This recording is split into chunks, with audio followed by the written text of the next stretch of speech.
Production funding for Behind the Headlines is made possible in part by the WKNO Production Fund, the WKNO Endowment Fund, and by viewers like you. Thank you. How the Crime Commission tackles crime in Memphis tonight on Behind the Headlines.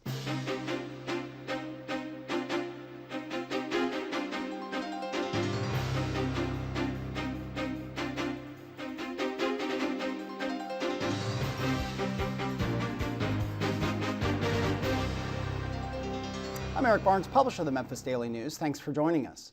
I'm joined tonight by Bill Gibbons, newly appointed president of the Memphis Crime Commission. Thanks very much for being here. Glad to be here. Harold Collins is vice president for community engagement of it's the Memphis and Shelby County Crime Commission, I should be saying. Thanks for being here again. Thanks for having me. And Bill Dries, senior reporter with the Memphis Daily News.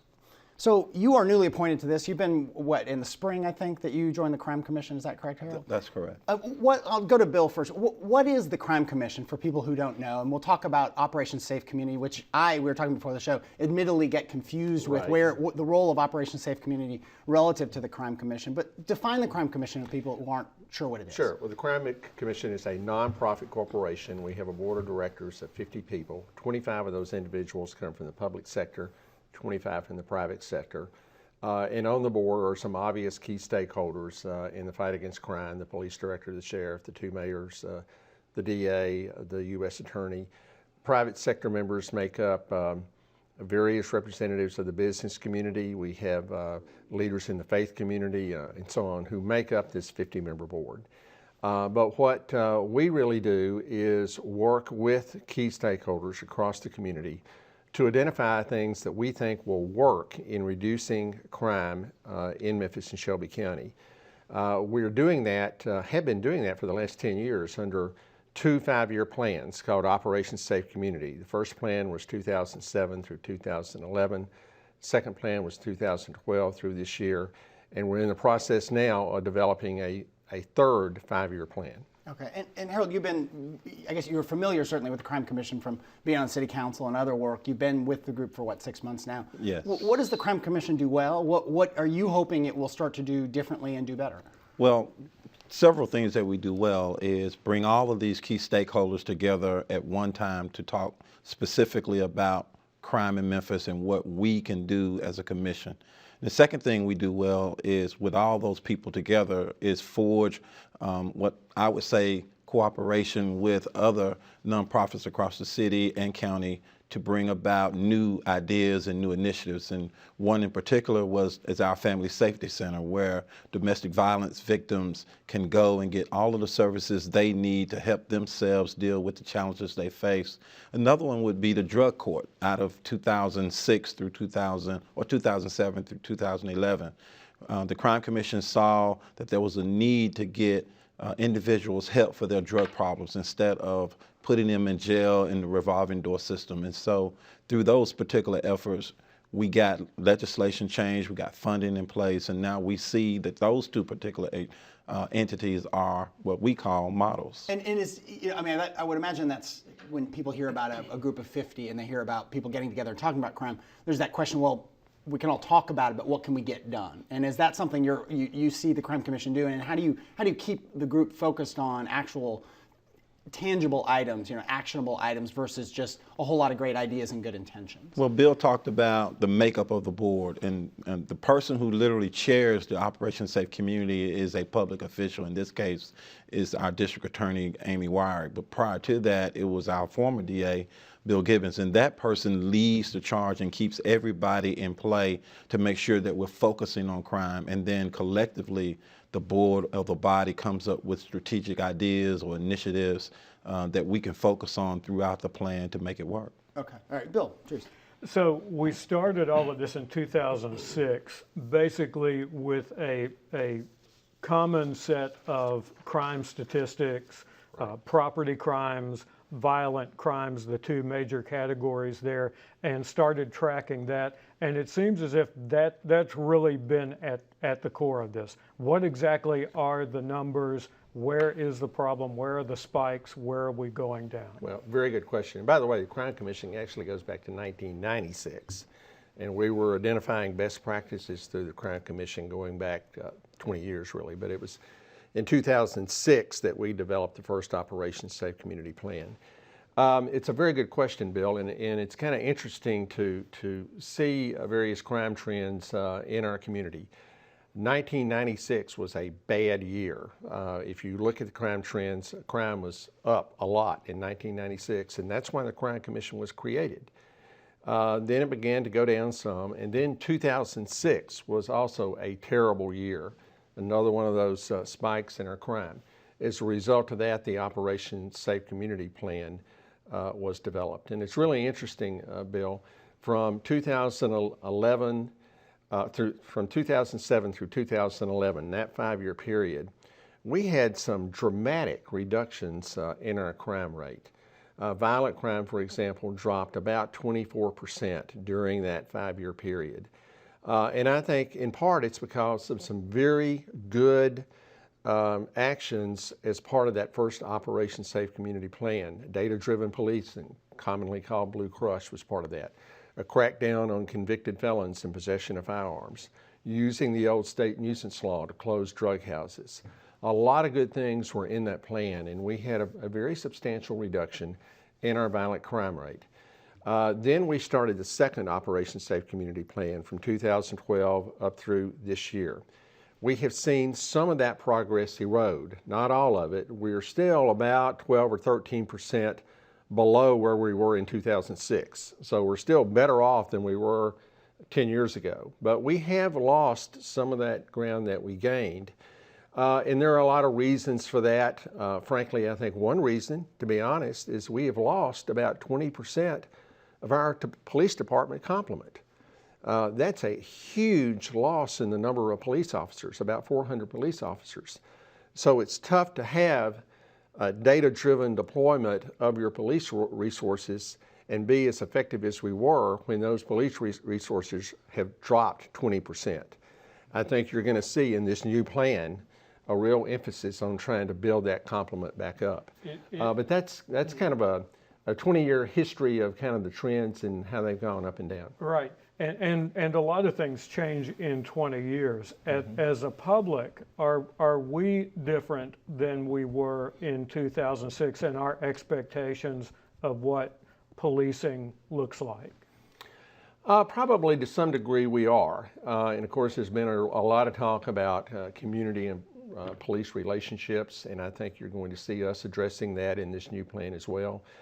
Frankly, having a strong relationship between the police and the community, I think, is essential to making progress in this area. And that's in fact why Harold is on board as the Vice President for the Crime Commission for community engagement. It's our recognition that you have got to have that partnership so that citizens and the police and prosecutors are working together to solve problems at the neighborhood level. So you're going to see a major emphasis on that. And going back 20 years ago, maybe there was not as much emphasis on that as there is now.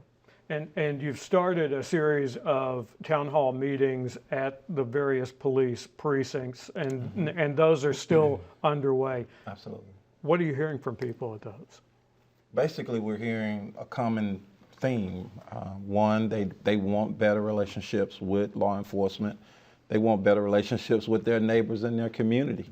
They want blighted houses, boarded up from casual entry. They want what we call problem properties and problem people dealt with in their neighborhood at the grassroots level. And so from these conversations that we're having with them, we are asking them to tell us some other things that we might need to do to put in the plan. And then from the discussion, we hope to come back with a plan to present that we all can benefit from. But the most important thing that we share with them is we need them to be a part of the plan as well, and that's through the community engagement. You talked about the difference between 20 years ago and today, and what immediately popped in my mind was we had a very robust neighborhood watch community 20 years ago. They were very, very active, and what we're seeing is a lack in that as well, because people get old, families move away, and relatives and generations sort of disperse themselves. What does that take to rebuild neighborhood watches? I mean, it's money, or is it just engagement? Is it a little bit of money for some organizing, or what? A little bit of all of that, but what we believe is trust. what we're finding is because people are so transient, people move in and move out on a regular basis, so they can't establish trustworthy relationships. And because that's what neighborhoods are. People come in, they establish roots, they begin to know each other, and so they begin to trust each other So across you the mean trust street. between neighbors, and I assume because we were just talking about police, I thought you meant trust with police, but you're talking trust between neighbors. That, hey, I'm Absolutely. watching your back, you're watching mine. Absolutely. When neighborhoods are functioning the way we know they can function, that means that I know who's on my neighborhood, who's on my block, who's across the street, who children are who, what kind of cars come and go on a regular basis. All these things are built on a trust relationship. Should there be a change in the way that police are trained, in police policies and how the police respond to different people in different neighborhoods? Well, Bill, that's a good question, and I can't sit here and answer the specifics about the current training of the police department or the sheriff's office, so I don't know. But I think when you look at it in terms of the practice of detaining and patting people down, I'm not going to use that other phrase that people use. Stop and frisk. I'm not even going to use it. But detaining and patting people down, if you're talking about searches and seizures, all those things, it's obviously very important that our law enforcement officers be adequately trained and know the standards to use. Because if those standards are not used, then it's very difficult for the district attorney or the U.S. attorney to successfully prosecute that case. So at the end of the day, we want to build good, strong cases, and that means making sure that all of our law enforcement officers understand how to correctly use those kinds of procedures. Well, and talking about those procedures, you've got a consultant who worked in New York where stop and frisk, New York City was the home of stop and frisk under this consultant that you've hired. So the question becomes at a certain level, does this mean that stop and frisk is coming to Memphis? Well, I'm gonna kind of rephrase it, Bill. Okay. Every single day, police officers in Memphis or New York or Chicago detain people based on reasonable suspicion that someone either has committed a crime, is committing a crime, or is about to commit a crime. And the Supreme Court has been very clear that that is a legitimate constitutional procedure, but it has to be based on reasonable suspicion. Likewise, the Supreme Court has ruled that a law enforcement officer can pat someone down, commonly called frisk, if there's reasonable suspicion that that individual has a deadly weapon. So again, the key is for those standards to be adhered to. And again, law enforcement uses that practice every day in every major city in America. But doesn't that get back but it's important that it be used in accordance with the standards that have been set forth by the Supreme Court. Well, but I mean, I think, there's a big debate nationally, these kinds of issues of stop and frisk, patting, the relationship between police and people on the street. Some of these, Darius Stewart gets pulled over because of a broken taillight, and, just these small things can get real big and real sad and real tragic real quickly. So separate from, I'm not going to debate you about the legalities of this. I'll give up on that. Go already. ahead. But there are people who say, well, it may be legal, but is that the kind of trust relationship that the police should be building? If they can do that legally, but should they do it? I mean, what's your take? Well, here's my take on this whole process. I think, number one, in some aspect, I believe Director Rollins and hopefully Sheriff Oldham will allow his men and women to be trained on these kinds of aspects in dealing with our community, because we live in a community where this is going to be prevalent for a long time. I mean, let's just be honest with ourselves. Now, relative to what do I think about that, here's what I believe. Our state legislature makes it hard for our law enforcement to do any work, since now most people can carry a gun with a license and so forth and so on. So you have to deal with those aspects. I don't think that Director Rollins and the Memphis Police Department will overtly go out and start stopping people and patting them down on suspicion of those things that get us into trouble. I think that they will be trained to see if that person is a threat to themselves or to the community, and that they reasonably will commit a crime. Well, let me hold you off for 1 second, and then I'll come back to you. We have plenty of time. When you do community meetings, and this is a question to you too, Bill, when you do community meetings, the neighbors say what on this issue? Do they say, hey, I look out on the street corner, I know those are bad guys, I want you to talk to them and maybe pat them down? Or do they say, hey, you're hassling my son, you're hassling my husband, and mostly this is men we're talking about.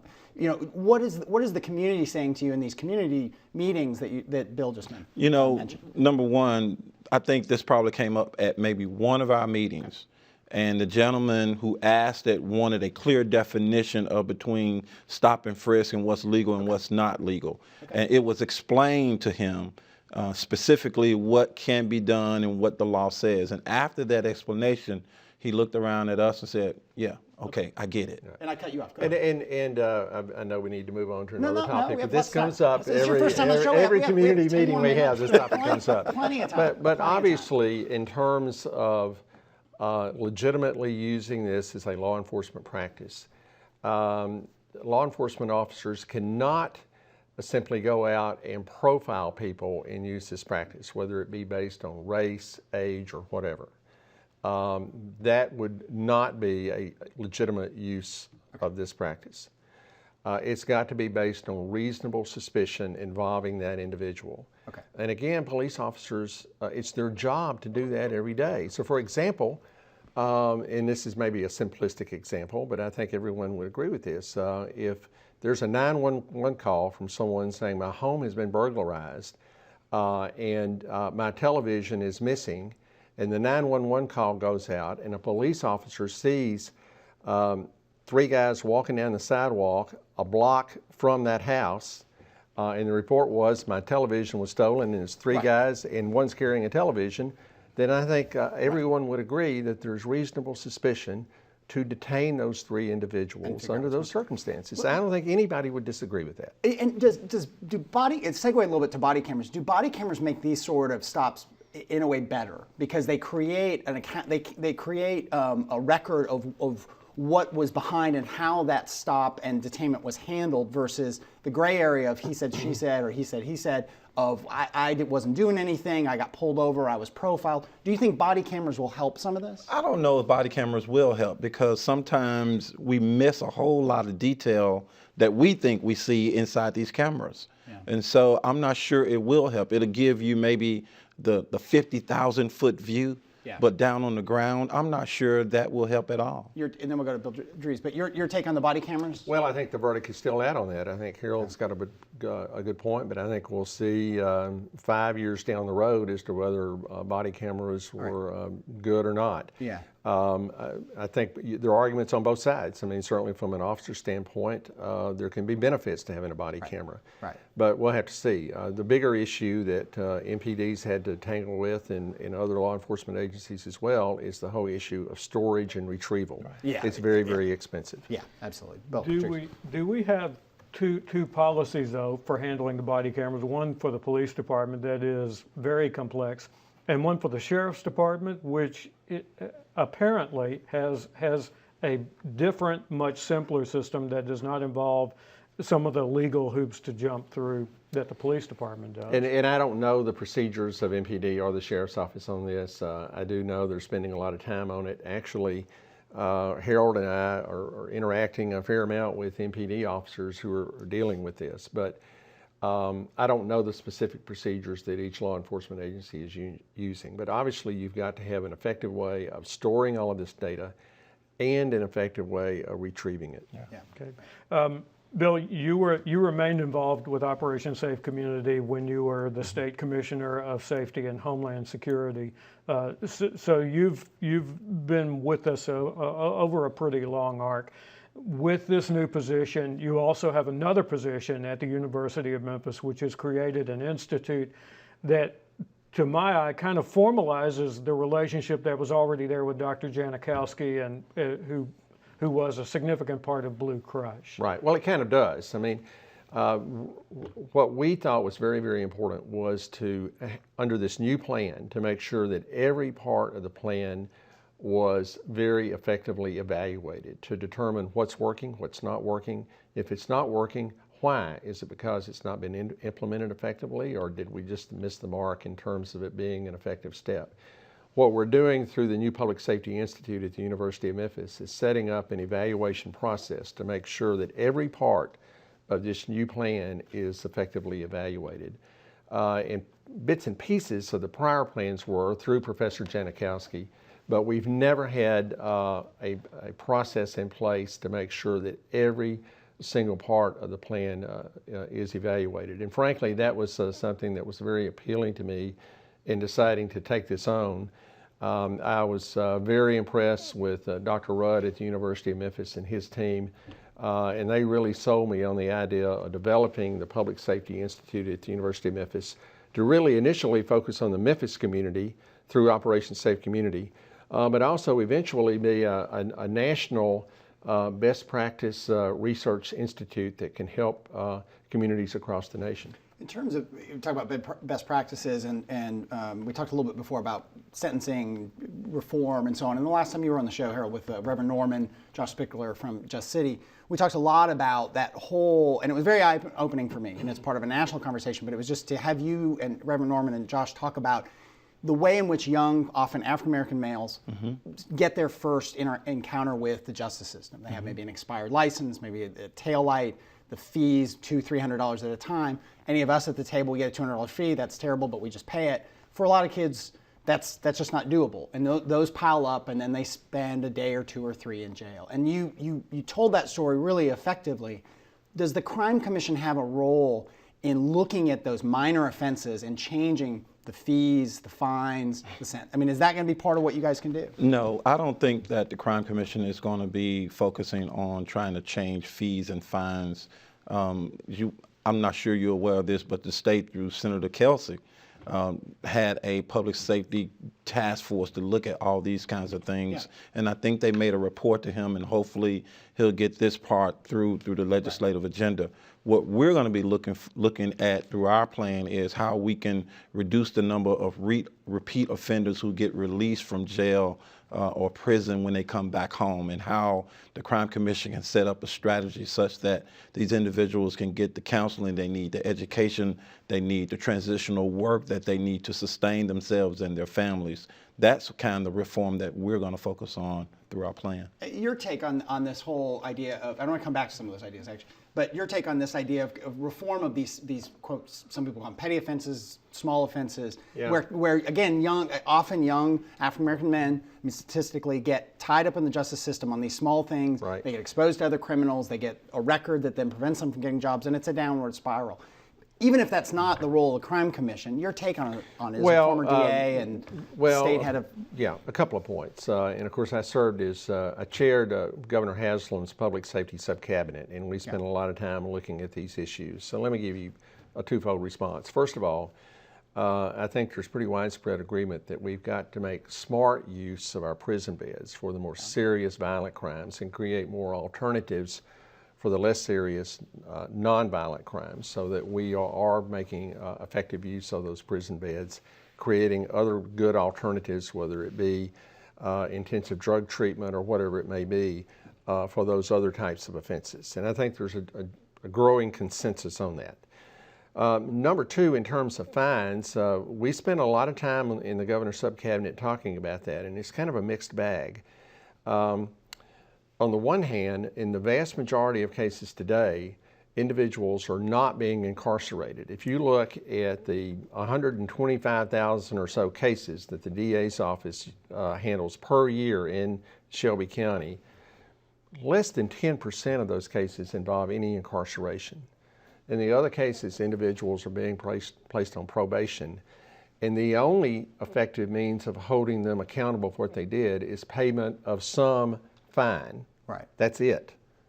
So we need to keep that in mind. On the other hand, I think what we've done over many years is develop a system of fines so they are so great in amount that a lot of individuals find it totally incapable of paying the fines. Critics call it, criminalizing poverty. Right. It's a crime to be poor because you've suddenly racked up $1,000 in fees and you just can't get out from under it. Exactly. So I think what we really need to look at is amending our whole system of fines to come up with reasonable fines Right. that people can pay, but then hold them accountable for paying them. Yeah. Because right now, they're walking away knowing they can't pay all the fines, and frankly, not much is being done to enforce it. So I think it's a balance Right. of coming up with a level of fines that are reasonable, but at the same time, once we do that, really holding people accountable for paying them. Just a minute left. You got. Oh, actually, what I want to go back to, I'm sorry, and I'm a little off. As these guys know, I'm a little under the weather today, so I'm a little off. I'm a little lightheaded, a lot of cold medicine. You talked about some of these alternatives. Give any examples of that, just with a minute left here, of other, creating other paths, as you talked about. Well, the creation of the path is we know that these individuals are going to be released back into our communities. They've been separated from their families. They don't have much of a job. They don't get much of a skill or education. So it's our challenge to figure out how we can balance that and help them through this process with transitional work, with mental health, with education, with what we would call the basics. Right. And so that's going to be what the Crime Commission does in return, trying to reduce that number from going back into prison because of the technical violations. All right. Thank you all for being here. Thank you, Thank Bill. you. Thank you. Thank you for joining us. Join us again next week.